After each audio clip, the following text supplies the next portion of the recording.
Hello दोस्तों, नमस्कार। YouTube channel दीपक त्रिपाठी के ऑनलाइन प्लेटफॉर्म पर आप सभी का हार्दिक अभिनंदन है। Welcome to everyone.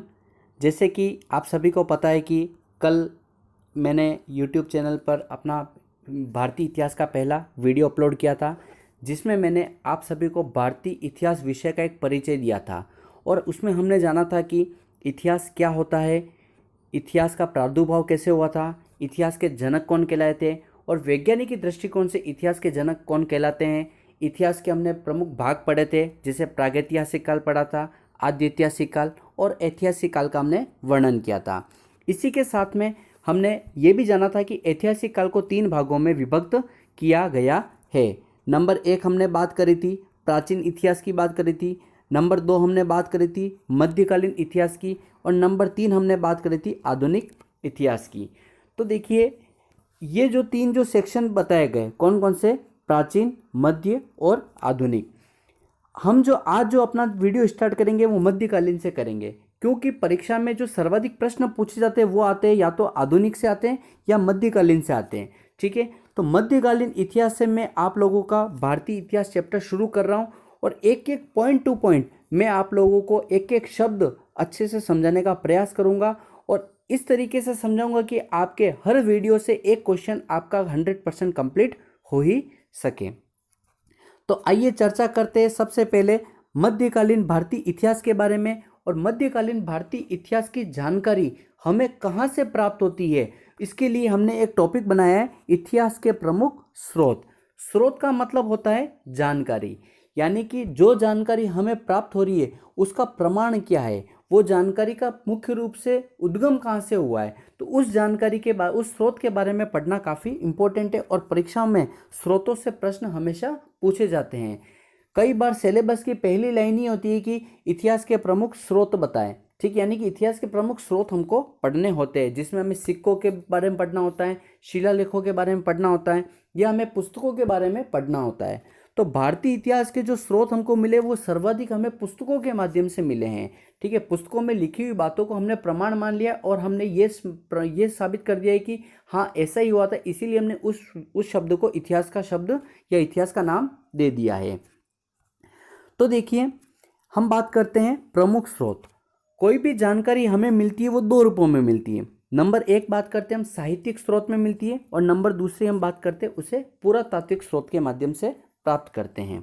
ठीक है, अब साहित्यिक स्रोत में हम बात करेंगे, साहित्यिक स्रोत में क्या क्या आता है। तो नंबर 1 आता है कोई भी ग्रंथ या पुस्तक या रचना, यानी कि जो जानकारी हमें किसी ग्रंथ, पुस्तक या रचनाओं के माध्यम से प्राप्त हो रही है उसे हम क्या कहेंगे, साहित्यिक स्रोत कहेंगे।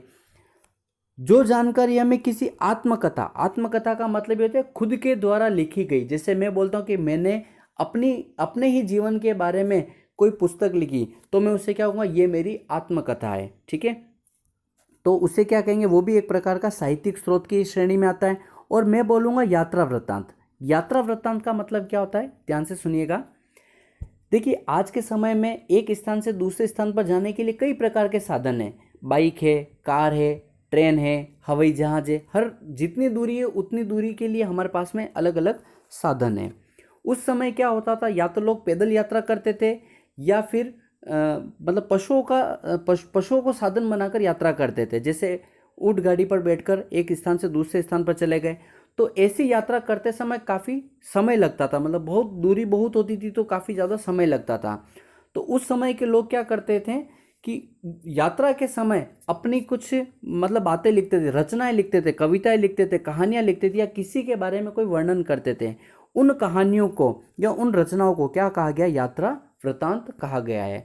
और इन यात्रा वृत्तांत के माध्यम से हमको सर्वाधिक सामाजिक, आर्थिक, भौगोलिक और राजनीतिक जीवन का एक दृश्य नजर आता है, क्योंकि एक इंसान कई देशों से या कई राज्यों से होकर गुजरता था, तो हर राज्य की उसमें सामाजिक व्यवस्था, आर्थिक व्यवस्था, राजनीतिक व्यवस्था तथा वहाँ की भौगोलिक स्थिति की जानकारी को उसमें लिखता था। तो इन ये ग्रंथ, पुस्तक, रचनाएं, आत्मकथा और यात्रा वृत्तांत, इन सभी को हम क्या कहेंगे, साहित्यिक स्रोत की श्रेणी में काउंट करेंगे। इसी प्रकार हम चर्चा करते हैं पुरातात्विक स्रोत। पुरातात्विक स्रोत का मतलब होता है ऐसे जानकारी जो हमें शिलालेखों के माध्यम से प्राप्त होती हो या स्मारकों या इमारतों के माध्यम से प्राप्त होती हो, ऐसे स्रोतों को हम क्या कहते हैं? पुरातात्विक स्रोत कहते हैं। ठीक है, तो सबसे पहले शुरू करते हैं हम प्रमुख ग्रंथ, पुस्तक, रचनाएं, आत्मकथा और यात्रा वृत्तांत के बारे में, पुस्तकों के बारे में अध्ययन करते हैं। कौन कौन सी पुस्तक की जानकारी से हमें क्या क्या जानकारी प्राप्त होती है, यानी कौन कौन सी पुस्तकों से हमें कौन कौन सी जानकारी मिलती है, एक एक के बारे में चर्चा करते हैं। सबसे पहले हम बात करते हैं, देखिए दिल्ली सल्तनत। मध्यकालीन इतिहास का सबसे महत्वपूर्ण जो टॉपिक माना गया है वो माना गया दिल्ली सल्तनत माना गया है। ठीक है, तो दिल्ली सल्तनत की जो जानकारी हमें मिलती है उसके प्रमुख साहित्यिक स्रोत कौन कौन से हैं? तो सबसे पहले मैं बात करता हूँ चचनामा के बारे में। मैं इसे थोड़ा जूम कर देता हूँ। देखिए चचनामा के बारे में बात करते हैं। चचनामा के लेखक कौन है? तो इसकी एक बात है, चचनामा के लेखक कौन है? अज्ञात लेखक है, मतलब इसके किसी लेखक की जानकारी आज दिन तक हमें इसके लेखक का नाम पता नहीं चला है। पुस्तक तो मिली लेकिन इसके लेखक के बारे में जानकारी नहीं मिली है। ठीक है, चचनामा पुस्तक को फतेहनामा सिंध के नाम से भी जानते हैं। ठीक है, इस पुस्तक के माध्यम से हमें पता चलता है कि 712 ईस्वी, देखिए 712 ईस्वी से ही मध्यकालीन इतिहास शुरू होता है। ठीक है, कल मैंने आपको बताया था कि मध्यकालीन इतिहास का टाइम पीरियड क्या है, तो 712 ईस्वी से लेकर 1707 ईस्वी तक की जो जानकारी है वो मध्यकालीन इतिहास के में काउंट की जाती है। तो यहाँ पर बात करते हैं सबसे पहले 712 ईस्वी में। 712 ईस्वी में एक अरब आक्रांता था, उसका नाम था मोहम्मद बिन कासिम। काफ़ी इंपॉर्टेंट नाम है भारतीय इतिहास में। अगर मध्यकालीन इतिहास में अगर आप पढ़ाई करते तो मोहम्मद बिन कासिम को पढ़ना बहुत ही जरूरी होता है। ये एक अरब आक्रांता था। अरब आक्रांता मतलब अरब देश से आक्रमण करने वाला एक व्यक्ति था जिसका नाम था मोहम्मद बिन कासिम था। मोहम्मद बिन कासिम क्या करता है? सिंध पर आक्रमण करता है। ठीक है, सिंध पर आक्रमण करता है। मोहम्मद बिन कासिम ने सिंध के हिंदू राजा कौन था? एक दाहिर था। ठीक है, अब आप कहोगे सिंध कहाँ है, तो मैं आपको बताता हूँ। जैसे ये भारत देश है, तो भारत देश में जो भारत और पाकिस्तान के जो बीच वाला जो क्षेत्र है वो क्या कहलाता है? सिंध प्रदेश के नाम से जाना जाता है। और अरब कहाँ है? अरब इस तरफ है। अरब से ये आक्रमण करते भारत की तरफ आता है और इधर आता, यहाँ पर सिंध प्रदेश है, ये सिंध की तरफ आक्रमण करता है। ठीक है, देखिए मोहम्मद बिन कासिम ने सिंध के हिंदू राजा दाहिर को क्या किया था? पराजित किया था। ये जानकारी हमें कहाँ से मिलती है? चचनामा पुस्तक से मिलती है। ठीक है, अतः इस पुस्तक के माध्यम से अरबों की सिंध पर विजय की जानकारी मिलती है, मतलब अरब के लोगों की सिंध देश पर विजय की जानकारी मिलती है। तो अरब आक्रांता कौन था? मोहम्मद बिन कासिम था। उसने सिंध पर आक्रमण किया। सिंध के राजा कौन थे? हिंदू राजा थे जिनका नाम था दाहिर था। ठीक है, अतः इससे स्पष्ट होता है कि भारत पर सफल आक्रमण करने वाला पहला मुस्लिम और अरब आक्रांता कौन था? मोहम्मद बिन कासिम था। यहाँ पे मैं पहला लिखना भूल गया हूँ, आप यहाँ पर लिख दीजिए पहला। अपने नोट्स आप बनाए तो उसमें लिख लीजिए पहला। तो भारत पर सफल आक्रमण करने वाला पहला मुस्लिम कौन था? वो पहला मुस्लिम और पहला अरब आक्रांता कौन था? तो मोहम्मद बिन कासिम था। ये जानकारी में कहाँ से मिलती है? चचनामा से। मैं एक बार इसे फिर से रिवाइज कर देता हूँ। देखिए चचनामा पुस्तक के लेखक कौन है? अज्ञात लेखक थे। इस पुस्तक को अन्य किस नाम से जानते हैं? तो फतेहनामा सिंध के नाम से इसको जानते हैं। इस पुस्तक से क्या जानकारी मिलती है कि 712 ईस्वी यानी मध्यकाल के शुरुआत में, ठीक है, 712 ईस्वी में एक अरब आक्रांता होता है, उसका नाम होता है मोहम्मद बिन कासिम। वो सिंध प्रदेश पर आक्रमण करता है और वहाँ के हिंदू राजा दाहिर को पराजित करता है। ठीक है, और क्या पता पड़ता है कि जो मोहम्मद बिन कासिम होता है ये पहला मुस्लिम तथा पहला अरब आक्रांता होता है जो भारत पर सफल आक्रमण करता है, मतलब ये आक्रमण करता है, उसका आक्रमण सफल की गिनती में आता है। ठीक है, नेक्स्ट बात करते हैं हम सियासतनामा पुस्तक के बारे में। सियासतनामा क्या चीज़ है? ये एक पुस्तक है। इसके लेखक कौन है? निजाम अल मुल्क तुसी इसके लेखक हैं। इस पुस्तक से हमें इक्ता व्यवस्था की जानकारी मिलती है। देखिए इक्ता व्यवस्था क्या होता है? इक्ता व्यवस्था का मतलब होता है जैसे कि ये कोई एक देश है, ठीक है, एक देश है, तो इस देश में जो खाली जो सरकारी ज़मीन है उस सरकारी ज़मीन का जो कर लिया जा रहा है, यानी कि टोटल जो ज़मीन है उसमें से जो गवर्नमेंट ज़मीन है उसके ऊपर जो खेतिहर मजदूर जो काम कर रहे हैं, ठीक है, उन मजदूरों के द्वारा जो कर संग्रहण किया जाता है वो क्या कहलाता है? इक्ता व्यवस्था कहलाती है। यानी इक्ता व्यवस्था को मैं यूँ बोल सकता हूँ ये एक प्रकार की भू कर संग्रहण प्रणाली है। ठीक है, इक्ता व्यवस्था को भारत में लाने का जो श्रेय दिया गया था वो किसको दिया था? मोहम्मद घोरी को दिया गया था, जबकि भारत में से शुरू करवाने का श्रेय किसको प्राप्त है? इल्तुतमिश को। दो प्रश्न बनते हैं, इक्ता व्यवस्था की जानकारी कहाँ से मिलती है? सियासतनामा पुस्तक से मिलती है। ठीक है। इसके लेखक कौन थे? निजाम अल मुल्क तुसी इसके लेखक थे। ठीक है। और इस पुस्तक से हमें क्या मिलती है? एकता व्यवस्था की जानकारी प्राप्त होती है। एकता व्यवस्था को भारत में कौन लाए थे? तो मोहम्मद घोरी लेकर आए थे, तथा इसे शुरू करवाने का श्रेय किसे जाता है? इल्तुतमिश को जाता है।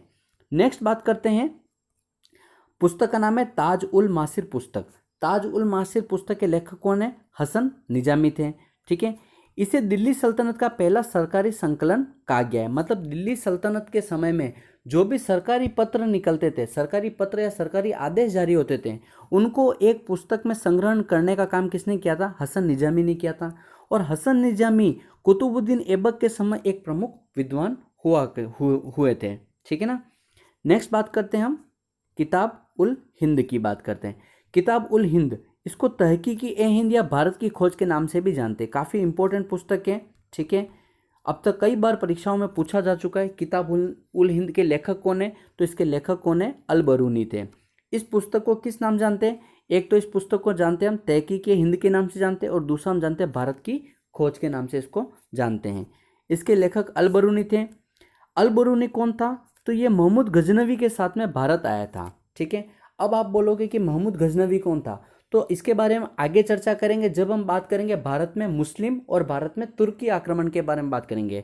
तो मोहम्मद गजनवी हो चाहे मोहम्मद घोरी हो, ये दोनों भारत में तुर्की प्रदेश से आक्रमण करने वाले थे, इसलिए ये तुर्की आक्रमणकारी कहलाए थे। तो कौन कौन? मोहम्मद गजनवी के साथ में कौन? मोहम्मद घोरी। तो मोहम्मद घोरी और मोहम्मद गजनवी ये तुर्क प्रदेश से आक्रमण करते, इसलिए तुर्की आक्रमण कहलाते हैं। जबकि मोहम्मद बिन कासिम अरब से आक्रमण करता, इसलिए वो अरब आक्रांता कहलाया था।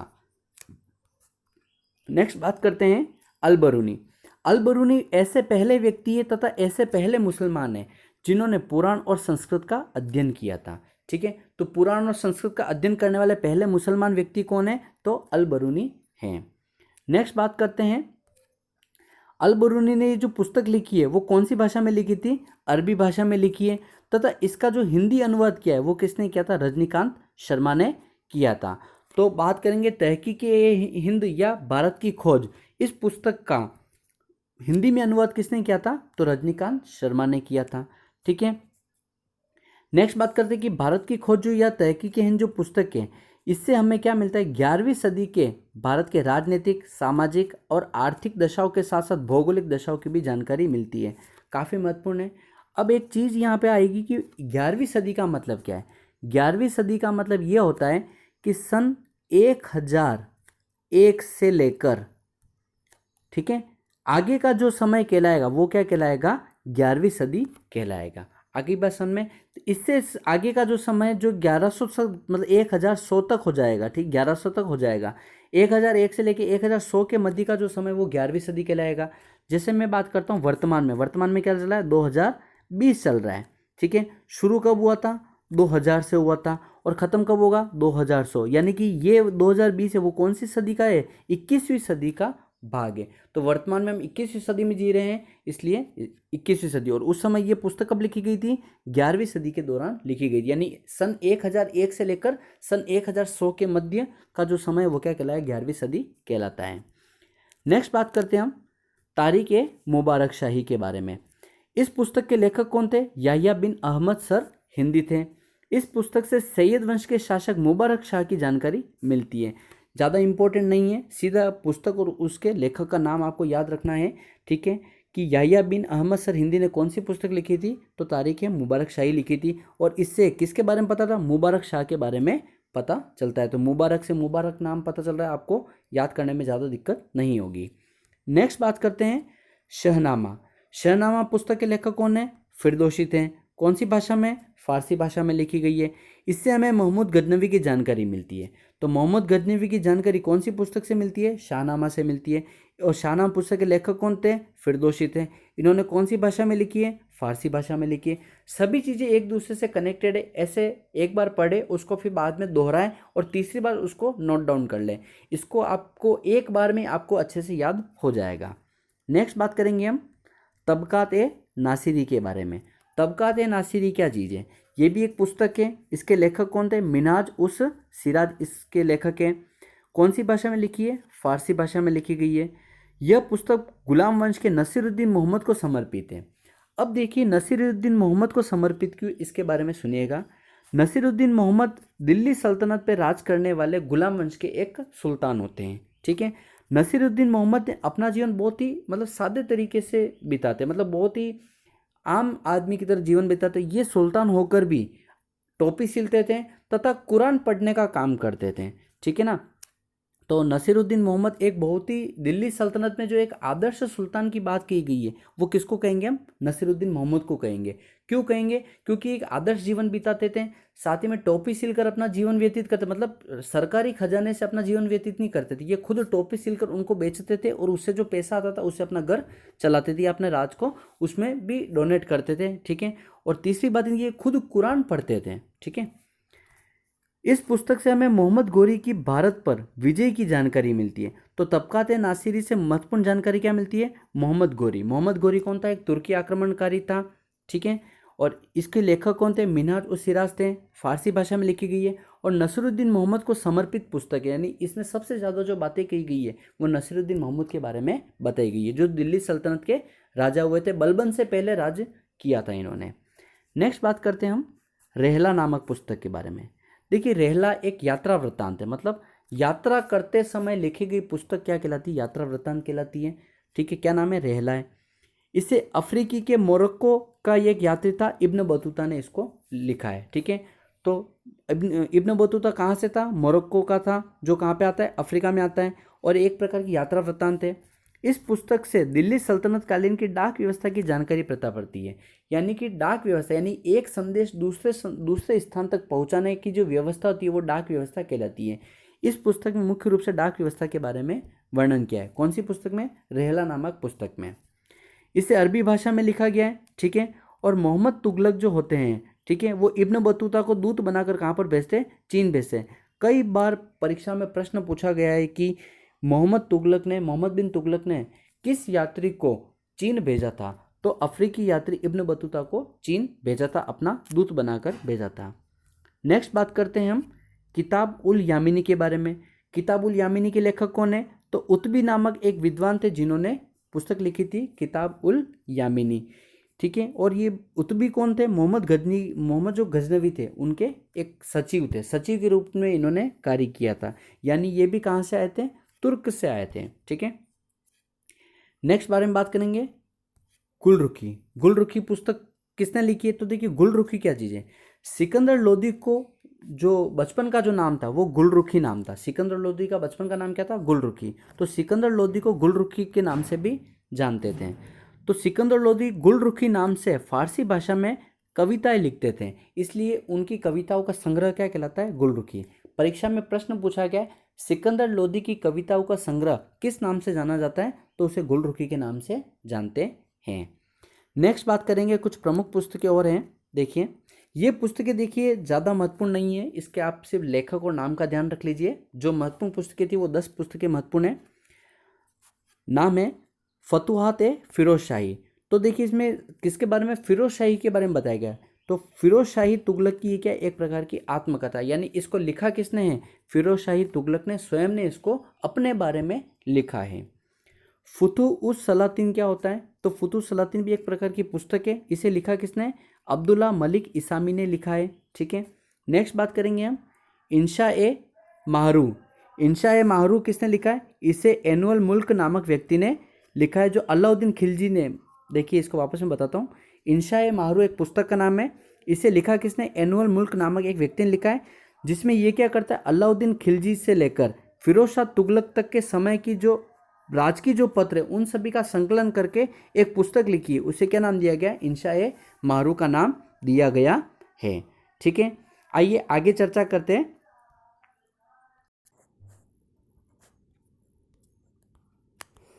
नेक्स्ट हम बात करते हैं प्रमुख विद्वानों के बारे में चर्चा करते हैं कि देखिए दिल्ली सल्तनत के काल में कुछ विद्वान भी प्रमुख हुए हैं। विद्वान मतलब जो कवि हुआ करते थे, ठीक है, या मतलब ग्रंथ लिखने का काम करते थे, ठीक है, उन लोगों को हमने विद्वान के दृष्टिकोण से देखा है, ठीक है। तो इसमें सबसे पहला जो नाम आता है वो आता है जियाउद्दीन बर्नी का नाम आता है, ठीक है। जियाउद्दीन बर्नी कौन थे, आइए चर्चा करते हैं। इनका जन्म 1285 में हुआ था और कहाँ पर हुआ था, भारत में हुआ था, मतलब ये भारतीय मूल के व्यक्ति थे। कौन थे, जियाउद्दीन बर्नी। इन्होंने मोहम्मद बिन तुगलक तथा फिरोज शाह तुगलक का काल देखा। यानी इन्होंने कितने राजाओं का काल देखा? 2 राजाओं का काल देखा। कौन कौन? मोहम्मद बिन तुगलक और फिरोज शाह तुगलक दोनों का काल देखा। ठीक है। इन्होंने मोहम्मद बिन तुगलक को दयालु और रक्त पिपासु कहा है। मतलब इन्होंने कहा है कि मोहम्मद बिन तुगलक अपने जीवन में एक प्रकार तो जनता के लिए दयालु के रूप में भी काम, मतलब जनता के लिए बहुत उन्होंने कुछ दिया, लेकिन वापस इन्होंने क्या कहा? रक्त पिपासु भी कहा है। ठीक है। इसकी जो बड़ी बड़ी जानकारी वो हम जब मोहम्मद बिन तुगलक के बारे में पढ़ेंगे तो एक एक डिटेल में हम उसकी हिस्ट्री पढ़ेंगे। ठीक है। जियाउद्दीन बर्नी की जो प्रमुख रचना है वो कौन सी है? फतवा ए जहादरी और तारीख ए फिरोज शाही। ठीक है।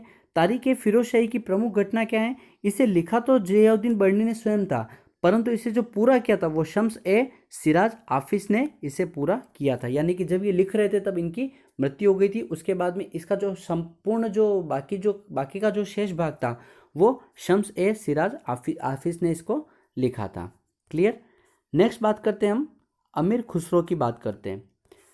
भारतीय इतिहास में अमीर खुसरो का नाम भी काफ़ी महत्वपूर्ण होता है, इसको जरूर पढ़ना होता है। ठीक है।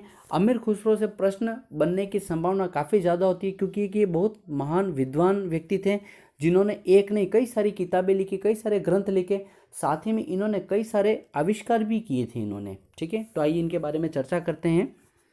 इनका पूरा नाम हसन यमीनुद्दीन अमीर खुसरो था। ठीक है। इन्हें मोहम्मद हसन के नाम से भी जानते हैं। तो कहीं आपको अमीर खुसरो की जगह मोहम्मद हसन नाम मिले तो भी आप ये समझिएगा अमीर खुसरो ही है, कि दोनों का नाम सेम ही है। इनका जन्म 1253 में यूपी भारत में होता है। यानी जियाउद्दीन बर्नी और अमीर खुसरो दोनों का जन्म कहाँ पर हुआ था? भारत में ही हुआ था। और आप सभी तो जानते हैं कि भारत में पैदा होने वाला व्यक्ति हर एक महान विद्वान होता है। ठीक है। इनकी जो मृत्यु हुई थी वो 1325 में कहाँ पे हुई थी? दिल्ली में इनकी मृत्यु हुई थी। मतलब ये भारत में पैदा हुआ और भारत में ही मृत्यु हुई थी इनकी।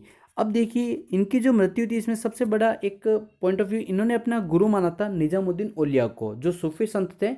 और जिस दिन सूफी संत की मृत्यु होती है ये सूचना जैसे ही अमीर खुसरो सुनते हैं और इनकी भी मृत्यु हो जाती है। मतलब जो दुख जो घटना होती है उसको ये सहन नहीं कर पाते और इनकी भी मृत्यु हो जाती है। ठीक है। इनके जो गुरु होते सूफी संत निजामुद्दीन औलिया थे, तथा दोनों की मृत्यु एक ही दिन होती है। तो जहाँ निजामुद्दीन औलिया की कब्र बनी हुई है वहाँ पर ही अमीर खुसरो की भी साथ में बनाई गई है। ठीक है। अमीर खुसरो ने दिल्ली के 8 सुल्तानों का समय देखा। अमीर खुसरो, ये प्रश्न कई बार पूछा गया है कि दिल्ली के 8 सुल्तानों का समय देखने वाले व्यक्ति कौन थे? तो अमीर खुसरो थे। तो इन्होंने कहाँ से लेकर कहाँ तक का देखा है? इन्होंने बलबन से लेकर मोहम्मद बिन तुगलक तक का, मतलब तक के राजाओं को देखा। यानी मोहम्मद बलबन से लेकर मोहम्मद बिन तुगलक तक कुल कितने राजा थे? 8 राजा हुए दिल्ली सल्तनत में। उन 8 राजाओं का इन्होंने क्या देखा है? समय देखा। मतलब 8 राजाओं के शासनकाल में इन्होंने विद्वान का कार्य या उसके अंदर मुख्य रूप से कवि का काम इन्होंने किया इन्होंने। तो कौन कौन से राजा देखिए। ये जो 3 राजा आपको नजर आ रहे हैं, बलबन, केकुबाद और कैमूर, इन तीनों का संबंध गुलाम वंश से, दिल्ली के कौन से? दिल्ली सल्तनत के गुलाम वंश से इनका प्रमुख संबंध है। तो गुलाम वंश के कौन कौन से शासक? बलबन, केकुबाद और कैमूर। फिर आपको ये 3 राजा नजर आ रहे होंगे, जलालुद्दीन फिरोज खिलजी, अलाउद्दीन खिलजी और मुबारक खिलजी। ये तीनों का संबंध खिलजी वंश से है। जबकि ये 2 राजा है गियासुद्दीन तुगलक और मोहम्मद बिन तुगलक, ये दोनों तुगलक वंश से संबंधित हैं। तो गुलाम वंश के 3 शासक, खिलजी वंश के 3 शासक तथा तुगलक वंश के 2 शासक, यानी टोटल मिलाकर कितने? 8 राजाओं का शासनकाल इन्होंने देखा है। किन्होंने देखा है? अमीर खुसरो ने देखा है। नेक्स्ट बात करेंगे, अमीर खुसरो को खड़ी बोली, सितार और तबला का क्या कहा है? जनक कहा जाता है। मतलब खड़ी बोली का आविष्कार, सितार का आविष्कार और तबले का आविष्कार किसने किया? अमीर खुसरो ने किया है। ठीक है। अमीर खुसरो को उर्दू साहित्य का भी जनक कहा जाता है। मतलब उर्दू भाषा में साहित्य लिखने का भी काम किसने किया था? अमीर खुसरो ने किया था। इसलिए उर्दू साहित्य का जनक किसको कहा गया है? अमीर खुसरो को कहा गया है। नेक्स्ट बात करते हैं प्रमुख रचनाएं। अब अमीर खुसरो की प्रमुख रचनाएं कौन कौन सी है? तो सबसे पहले बात करेंगे हम किरान उस सादेन।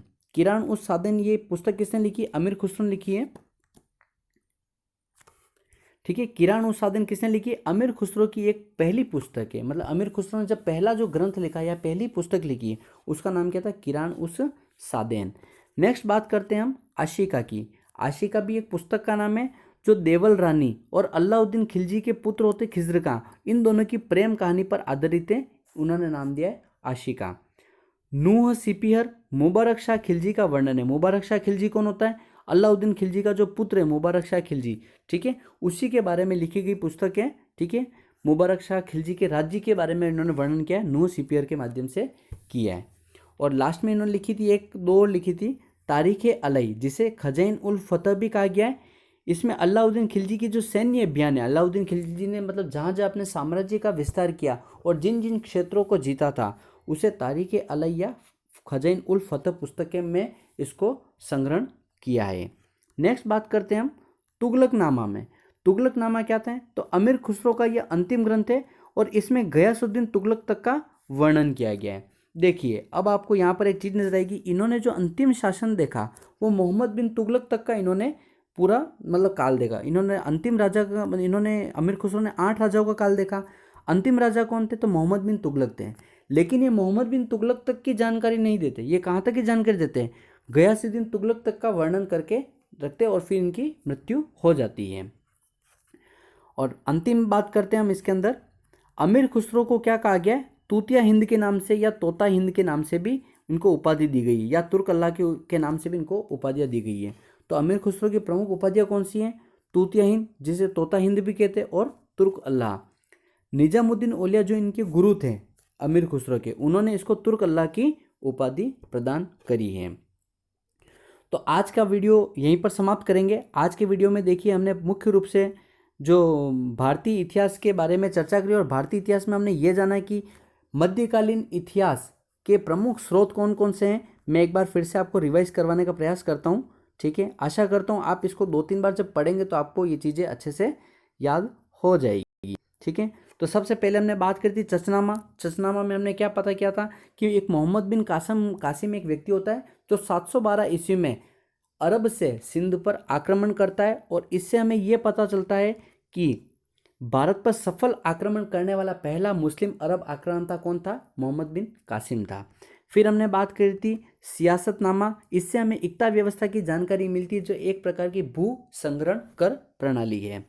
नेक्स्ट हम बात करते हैं ताज उल मासिर। ये कौन थे? हसन निजामी थे, और हसन निजामी एक विद्वान थे जो कुतुबुद्दीन ऐबक के समय में थे, और इन्होंने पहला सरकारी संकलन जारी किया था दिल्ली सल्तनत का, ठीक है। नेक्स्ट बात की थी हम किताब उल हिंद, काफ़ी महत्वपूर्ण है। इसको तहकीकी हिंद या भारत की खोज के नाम से जानते हैं, और ये इसको लिखने वाले कौन थे? अल बरूनी थे। अल बरूनी कौन थे? मोहम्मद गजनवी के साथ भारत आए थे, ठीक है। और इन्होंने 11वीं सदी की राजनीतिक, सामाजिक और आर्थिक तथा भौगोलिक दशाओं का भी इन्होंने एक साथ वर्णन किया है। नेक्स्ट बात करी थी हमने तारीख मुबारक शाही की बात करी थी। मुबारक शाही का संबंध किससे? मुबारक शाह से, यानी कि इससे मुबारक शाह के संबंध में हमको जानकारी प्राप्त होती है। नेक्स्ट बात करते हैं शाहनामा। शाहनामा के लेखक कौन है? फिरदौसी। कौन सी भाषा में लिखी थी इन्होंने? फारसी भाषा में, और इससे महमूद गजनवी की जानकारी मिलती जो तुर्क आक्रमणकारी था। नेक्स्ट बात करेंगे हम तबकात नासिरी की। तबकात नासिरी के लेखक कौन थे? मिन्हाज उस सिराज थे। इससे हमें नसीरुद्दीन मोहम्मद की जानकारी मिलती है, जो एक प्रकार का सामान्य सादे जीवन बिताते हैं और साथ में टोपी सिलकर अपना जीवन व्यतीत करते हैं। और तथा मोहम्मद घोरी की भारत पर जो विजयी थी, जैसे तराइन का दूसरा युद्ध पृथ्वीराज चौहान तृतीय को हराकर जीता था, ठीक है, उसके संबंध में इसमें जानकारी हमें प्राप्त होती है।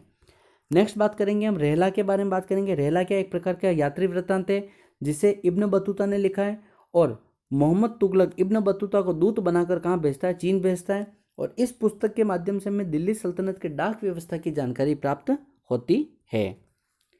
नेक्स्ट बात करेंगे किताब उल यामिनी, ठीक है। इसे उत्बी नामक एक विद्वान ने लिखा, जो मोहम्मद गजनवी का कौन था? सचिव था। नेक्स्ट बात करेंगे गुलरुखी। तो सिकंदर लोदी का बचपन का नाम गुलरुखी था, जो फारसी भाषा में कविताओं का संग्रह लिखता था। किससे? गुलरुखी पुस्तक के माध्यम से लिखता, या गुलरुखी नाम से लिखता था। कौन लिखता था? सिकंदर लोदी। फिर हमने बात करी थी 3 अन्य पुस्तकों के बारे में। फतुहात फिरोजशाही, इसे फिरोज शाह तुगलक की आत्मकथा है। फुतु उस सलातीन, इसे अब्दुल्ला मलिक इसामी ने लिखा था। और इंशाए माहरू, इसमें अलाउद्दीन खिलजी से लेकर फिरोज शाह तुगलक तक के जितने भी राजकीय पत्र हैं उसका संकलन एनुअल मुल्क ने नामक व्यक्ति ने किया था, जिसे इंशाए माहरू नामक पुस्तक में संग्रहित किया है। फिर हमने बात करी थी जियाउद्दीन बर्नी की बात करी थी। जियाउद्दीन बर्नी का जन्म भारत में होता है और ये मोहम्मद बिन तुगलक से लेकर फिरोज शाह तुगलक तक का काल देखते हैं, ठीक है। और इन्होंने मोहम्मद बिन तुगलक को दयालु और रक्त पिपासु की संज्ञा दी है, ठीक है, मतलब जनता का हित भी करने वाला और जनता का अहित भी करने वाला, ठीक है। इन्होंने इनकी जो प्रमुख रचनाएं उन्हें फतवा जहादरी और तारीख फिरोज शाही। तारीख फिरोज शाही को जियाउद्दीन बर्नी खुद लिखते हैं, परंतु संपूर्ण कोई और करता है उसको। लास्ट में उसका जो शेष भाग है वो शम्स ए सिराज हाफिज नाम का व्यक्ति कंप्लीट करते हैं उनको। फिर हमने बात करी अमीर खुसरो की। अमीर खुसरो को मोहम्मद हसन के नाम से भी जानते। इनका जन्म और मृत्यु दोनों ही भारत में हुई थी, ठीक है। इनके जो गुरु थे सूफी सर निजामुद्दीन औलिया थे और दोनों की मृत्यु सेम डेट पर होती है। अमीर खुसरो ने दिल्ली के 8 सुल्तानों का समय देखा।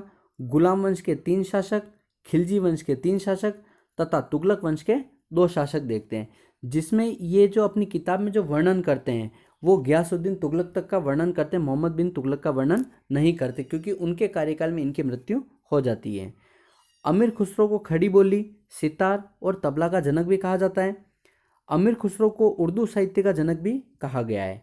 अमीर खुसरो की प्रमुख रचनाएं की बात करें तो प्रमुख रचनाएं कौन कौन सी हैं? किरान उस सादेन जो खुसरो की पहली पुस्तक थी। आशिका जो देवल रानी और अलाउद्दीन खिलजी के पुत्र खिजर खां की क्या एक प्रेम कहानी पर आधारित है। नूह सिपियर मुबारक शाह खिलजी जो अलाउद्दीन खिलजी का पुत्र होता है उसका वर्णन किया गया है। तारीख अलैया खजैन उल फतह जिसमें अलाउद्दीन खिलजी के सैन्य अभियानों का वर्णन किया गया है। तुगलकनामा जिसे अमीर खुसरो का अंतिम ग्रंथ कहते हैं, इसमें गयासुद्दीन तुगलक तक का वर्णन किया गया है। इसके बाद हमने जो चर्चा करी कि अमीर खुसरो को प्रमुख उपाधियां दी गई थी, तो तूतिया हिंद या तोता हिंद की उपाधि दी गई थी तथा तुर्क अल्लाह की उपाधि इनको स्वयं इनके गुरु निजामुद्दीन औलिया ने प्रदान करी थी। आशा करता हूँ दोस्तों आपको ये वीडियो पसंद आया होगा। और मैं आपको फिर से कह देता हूँ, कल हमने भारतीय इतिहास का जो चैप्टर 1 पढ़ा था, अगर किसी ने वीडियो वो नहीं देखा है तो आप उस वीडियो को देख सकते हैं, ताकि आपको इतिहास का एक बेसिक पॉइंट जहाँ से इतिहास का प्रादुर्भाव हुआ वो आपको समझ हो सके। और दूसरा, आज के बारे में हमने मध्यकालीन इतिहास के प्रमुख स्रोतों के बारे में पढ़ा है, जिससे आपको ये जानकारी हो जाए कि प्रमुख पुस्तकें कौन थी, प्रमुख पुस्तकों से हमें क्या जानकारी मिलती है और उन प्रमुख पुस्तकों के लेखक कौन थे। कल के वीडियो में आने वाला जो कल है उसमें जो हम वीडियो बनाएंगे वो मैं बनाऊंगा कि भारत में जो इस्लाम का उदय हुआ था वो इस्लाम का उदय कैसे हुआ था, ठीक है। इस्लाम के बाद में, इस्लाम के उदय होने के बाद में जो भारत में मुस्लिम और जो अरब आक्रमण हुए थे या तुर्की और अरब आक्रमण जो हुए थे वो कैसे हुए थे, कौन कौन व्यक्ति थे जिन्होंने भारत पर आक्रमण किया था, और इन आक्रमण के बाद में भारत में दिल्ली सल्तनत की स्थापना कैसे होती है। दिल्ली सल्तनत के जब दिल्ली सल्तनत में अलग अलग वंश आते हैं, उन वंशों का एक से क्रम आगे से आगे बढ़ेंगे, फिर गुलाम वंश पढ़ेंगे। इस प्रकार से हम मध्यकालीन इतिहास को आने वाले कुछ दिनों में कंप्लीट कर लेंगे और फिर हम शुरू करेंगे आधुनिक भारत का इतिहास।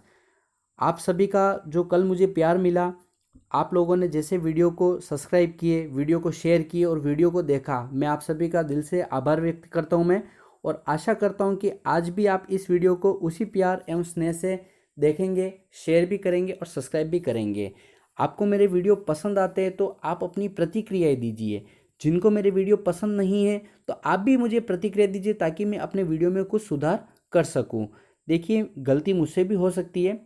अगर आपको लगता है कि मैं वीडियो में कुछ नया एडिशन लेके आऊँ या कुछ नए प्रकार से वीडियो को बनाऊँ, तो आप मुझे सुझाव दे सकते हैं।